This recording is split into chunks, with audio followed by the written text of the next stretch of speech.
அவர் சொன்னபடி முடிப்பதற்காக, முன்பு அவர் சொன்னபடி முடிப்பதற்காக, இங்கு மோட்சம் விட்டு தாட்சியுள்ள முன்னணையிலே, இங்கு மோட்சம் விட்டு தாட்சியுள்ள முன்னணையிலே, வெத்தலையில் பிறந்தவரை போற்றி துதி மனமே, இன்னும் வெத்தலையில் பிறந்தவரை போற்றி துதி மனமே.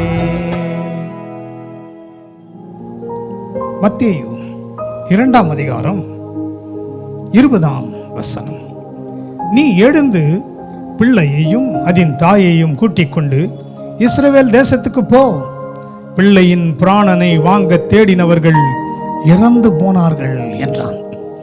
தேவதூதனானவர் எகிப்திலிருந்து யோசேப்பினிடத்தில் வந்து மரியாளையும் ஆண்டவர் இயேசுவாகிய பிள்ளையும் கூட்டிக் கொண்டு இஸ்ரவேலுக்கு போகும்படி சொல்கிறார். ஏனென்றால் பிள்ளையின் ஜீவனை அழிக்க நினைத்த சத்துருக்கள் மரித்து போனார்கள் என்று சொல்கிறார். இன்றைக்கும் கர்த்தருடைய ஆவியானவர் உங்களை பார்த்து சொல்கிறார், உங்களையும் உங்கள் குடும்பத்தையும் உங்கள் பிள்ளைகளையும் அழிக்க நினைத்த சத்துரு கல்வாரி சிலுவையில் மரித்து போனான்.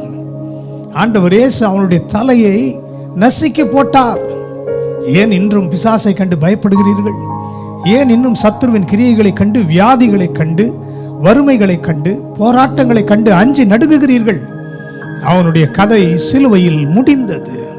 கொலோசியர் 2:14-15 வசனங்கள் சொல்கிறது, அவர் துரைத்தனங்களையும் அதிகாரங்களையும் அவனுடைய கையிலிருந்து உரிந்து கொண்டு அவனை வெளியரங்கமான கோலமாக்கி கல்வாரி சிலுவையிலே ஆணிகளை அடித்து அவன் மேல் வெற்றி சிறந்தார். ஜெபம் செய்வோம். சகலத்தையும் படைத்து அற்புதமாய் எங்களை நடத்தி கொண்டு வருகிற எங்கள் பரலோக பிதாவே, இந்த நாளிலும் கூட ஆண்டவரே, சத்துருவின் மேல் ஜெயத்தை ஏற்கனவே நீர் கொடுத்து விட்டீர். எங்களை அழிக்க நினைத்த சத்துருவை நீர் அடித்து போட்டீர். இன்றைக்கும் அவன் மேல் எங்களுக்கு அதிகாரத்தை கொடுத்திருக்கிறீர். பொல்லாப்பு உனக்கு நேரிடாது, வாதை உன் கூடாரத்தை அணுகாது. உன் பக்கத்தில் 1000 பேரும் உன் வலதுபுறத்தில் 10,000 பேரும் விழுந்தாலும் அது உன்னை அணுகாது. உன் கண்களால் மாத்திரம் துன்மார்க்கருக்கு வரும் பலனை காண்பாய். சத்துருவின் கிரியைகள் எங்களை விட்டு விலகி போனதற்காக ஸ்தோத்திரம். எங்களுக்கு ஜீவனையும் சுகத்தையும் பலத்தையும் ஆரோக்கியத்தையும் கொடுத்து விட்டதற்காக ஸ்தோத்திரம்.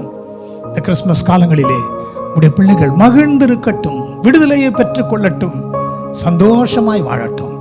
இயேசுவின் நாமத்தில் ஜெபிக்கிறோம் நல்ல பிதாவே.